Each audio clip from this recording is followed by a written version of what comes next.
பசும்பொன் முத்துராமலிங்க தேவரின் 118வது பிறந்த நாள் மற்றும் குரு பூஜையை முன்னிட்டு மதுரை கோரிப்பாளையத்தில் உள்ள அவரது சிலைக்கு முதலமைச்சர் மு.க.ஸ்டாலின் மாலை அணிவித்து மரியாதை செலுத்தி வருகின்றார். அந்த காட்சிகள்.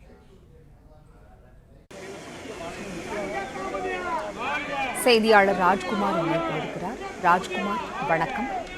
மதுரை கோரிப்பாளையத்தில் உள்ள பசும்பொன் முத்துராமலிங்க தேவரின் சிலைக்கு முதலமைச்சர் மு.க.ஸ்டாலின் மாலை அணிவித்து மரியாதை செலுத்தினார். விவரங்களை சொல்லுங்கள். ஜெயந்தியை முன்னிட்டு மதுரை கோரிப்பாளையம் தேவரின் திருவுருவ சிலைக்கு முதல்வர் அவர்கள் மு.க.ஸ்டாலின் அவர்கள் மாலை அணிவித்து மரியாதை செலுத்தி வருகிறார். அதைத்தான் பார்த்து வருகிறோம். பசும்பொன் முத்துராமலிங்க தேவர் அவர்களின் 118வது பிறந்த நாள் மற்றும் குரு பூஜையை முன்னிட்டு கோரிப்பாளையத்தில் உள்ள தேவரின் சிலைக்கு தமிழ்நாடு முதலமைச்சர் மு.க.ஸ்டாலின் மற்ற அமைச்சர் பெருமக்களோடு மாலை செலுத்தி வருகிறார். அதோடு மட்டுமல்லாமல் அவருடைய புகைப்படத்திற்கும் தற்போது மலர் தூவி அவர் அந்த மரியாதை செலுத்தக்கூடிய காட்சிகளை காணப்படுகிறது. இந்த நிகழ்வில் அமைச்சர்கள் பி. மூர்த்தி, ஐ. பெரியசாமி, தன்னக தென்னரசு, KKSSR ராமச்சந்திர, PTV பழனிவேல் தியாகராஜன் மற்றும் அரசு உயர் அதிகாரிகளும் கட்சி பிரமுகமாக தற்போது அந்த நிகழ்வில் பங்கேற்று வருகிறார்கள். தேவர் அவர்களின் ஜெயந்தி மற்றும் குருபூஜையை முன்னிட்டு ராமநாதபுரம் மாவட்டம் பசும்பொன் கிராமத்தில் உள்ள தேவர் நினைவிடத்தில் மாலை அணிவித்து மரியாதை செலுத்துவதற்காகத்தான் நேற்றிரவே மதுரைக்கு வருகை புரிந்தார். மதுரை அழகர்கோவில் சாலையில் உள்ள அரசு விருந்தினர் மாளிகையில் இரவு தங்கிய அவர்தான் தற்பொழுது இந்த நிகழ்வில் கலந்து கொள்வதற்காக வருகை புரிந்திருக்கிறார்கள்.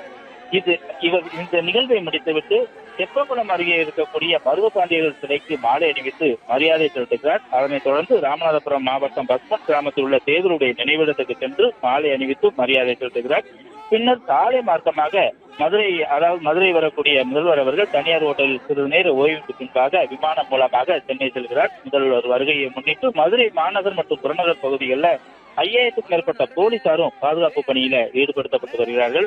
அதோடு மட்டுமல்லாமல் ராமநாதபுரம் மாவட்டம் வரை, மதுரையிலிருந்து ராமநாதபுரம் மாவட்டம் வரை முக்கிய பகுதிகளில் சோதனை சாவடிகள் அமைக்கப்பட்டு கூடுதல் கேமராக்கள் பொருத்தப்பட்டு விதிமீறி வரக்கூடிய வாகனங்களும் கண்காணிக்கப்பட்டு அதை பறிமுதல் செய்யக்கூடிய நிகழ்வு நடைபெற்று வருகிறது. அது மட்டுமல்லாமல் போலீசாரும் கண்காணித்தும் வருகிறார்கள். தேவ ஜெயந்தியொட்டி கோரிப்பாளையம் பகுதியில் உள்ள இந்த முத்துராமலிங்க தேவர் திருவுருவ சிலைக்கு தமிழக அரசு சார்பிலும் பல்வேறு அமைப்புகள் சார்பிலும் முக்கிய பிரமுகர்கள் மாலை அணிவித்து மரியாதை செலுத்தி வரக்கூடிய நிலையில போக்குவரத்து நெரிசலை குறைக்கும் விதமாக பல்வேறு பகுதிகளிலிருந்து, அதாவது போக்குவரத்து மாற்றங்கள் செய்யப்பட்டிருக்கிறது.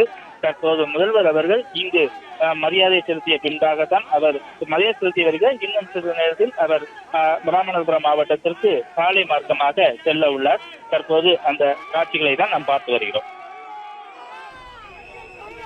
நன்றி ராஜ்குமார், தகவல்களுக்கு நன்றி.